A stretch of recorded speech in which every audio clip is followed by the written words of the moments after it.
Viggo, welcome back to Ireland, I think. I think you've been here before, I believe. Several times, yeah. It's great to have you here.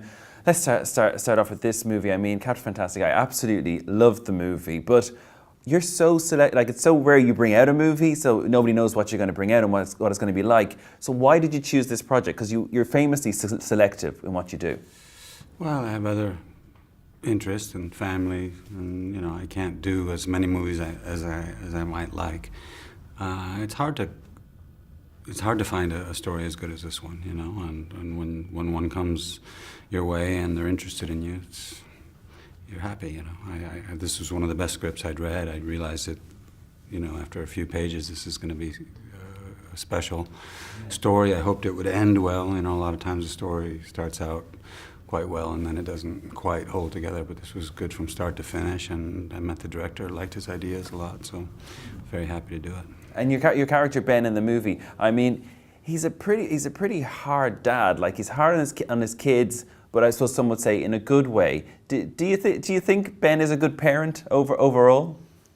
I think there's times where you ask yourself if he's the best father in the world, and other times if not the worst, a pretty bad one, or certainly puts his children at risk and also deprives them. I mean, psychologically, it may be commendable to live in splendid isolation and shield your kids from so-called civilized society and technology, and make them self-sufficient to be able to live in the wilderness and to speak many languages and all the things they learn, all the reading they do, and all the physical pursuits. But if they don't have interaction with other kids, as you see in the story, with people outside of the forest, then they're going to be missing out. They're going to be awkward socially, and psychologically that's not a good thing in the end. You have to find some kind of balance, and I think the movie in the end is about that. Ends up being about finding balance, making a compromise. I mean, every family has a different journey. There's no parent that's like another parent. There's no child that's like another child, and each day is different for those people too. So. But he's so honest. I mean, I think I do like that. Do you don't think he's too honest though? Well, it's a matter of tone, and I suppose the choice of words, perhaps. I mean, thinking particularly about scenes where he speaks to the 7-year-old or the 8-year-old about sex and death in a very matter-of-fact way. Yeah. And maybe I think being completely honest is good, because kids are smart and they'll know if you're lying, and later on they won't forget that you lied to them. You don't have to make up a complete lie, but you can soften the information, maybe. So he's a bit brutal, but I basically agree with the premise of being honest and having open discourse with your kids and treating them as equals. Okay. Intellectually, I think that's a good thing. And speaking of the kids, I mean, these actors are amazing. Yeah, They're like, for child actors, because they say you should never work with the children. And somebody who's so selective, obviously you don't believe in that, in what roles you do. Obviously you don't believe in that rule. I assume if you took on this movie with, is there seven of them? There's six of them. And I've done other movies with kids, and they say don't work with animals either. I get along great with kids and animals. In fact, they're much more animals and small, young children are very, their instincts are good. I mean, their attention span might not be, a horse or a 6-year-old child. They may not be good for, 10 takes. Yeah. But on an independent movie like this, you only have time for a couple anyway. Yeah. It's a question of finding kids who are intelligent, who are talented and willing to learn. I was worried about that when I read the script. I thought, well, it's a great script, but if we don't find six geniuses who are also, elite caliber athletes, we can't make a great movie. But the director, he did find them. That's the thing, because obviously Ben trains the kids every day. They have a workout regime. But the scene where you're rock climbing, in my head, because I'm really scared of heights. So in my head, I was kind of going, was he really there? Were those kids really there? Yeah, I'm not very good with heights either. I don't know if it's a fear of heights. I think it's actually just a fear of falling. Yeah, probably the same in fairness. Yeah, it's the same thing. But I was glad that day was over with quickly. Yeah. They weren't afraid at all. The youngest ones were just swinging about and climbing up and down. And but that was a good scene. We worked on that together in the weeks before shooting, and that was one of the important things in the preparation, and why I think you believe that this is a real family, that you believe that these are siblings and that they're my kids.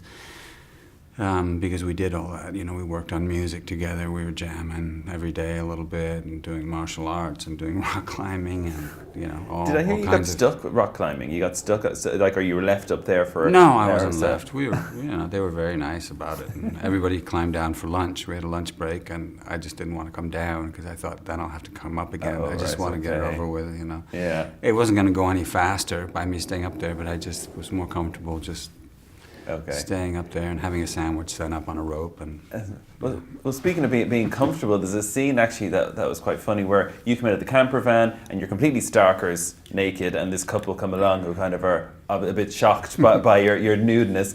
Are you totally comfortable in yourself then? Because from that, I assume there's a whole set of people looking at you, because you were genuinely fully naked for that scene. So do you do you have any problem with that, or like when you saw in the script, or is it just whatever? That's just part of being an actor. No, it's silly to do a scene like that if it's not going to help the story. If it's going to be a distraction and take you out of the movie, then there's no point in it. But I spoke with the director about it before, and I agreed with him. It's funny, without giving away the context, and it follows scenes where, the youngest of the kids has a habit of running around naked all the time, and we just have this one unwritten rule that's clothes on when we eat, and he gets to turn that around on me, so it's sort of funny. No, it seemed right. It seemed like in the family ethos or philosophy, there's a healthy relationship with the body, with death, the idea of illness, age, the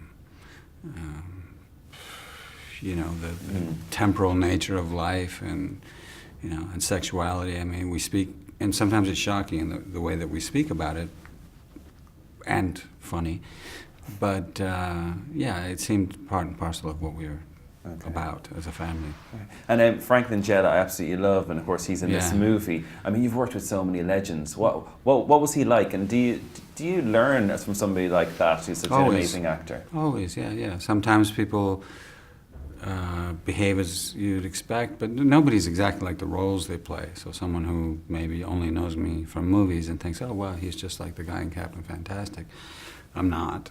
And it's only when you work with someone, I've been told, at times, don't work with her or don't work with him because they're difficult or they're, testy or something. Yeah. And then you end up working them and you get along well. So until I meet someone, I don't really...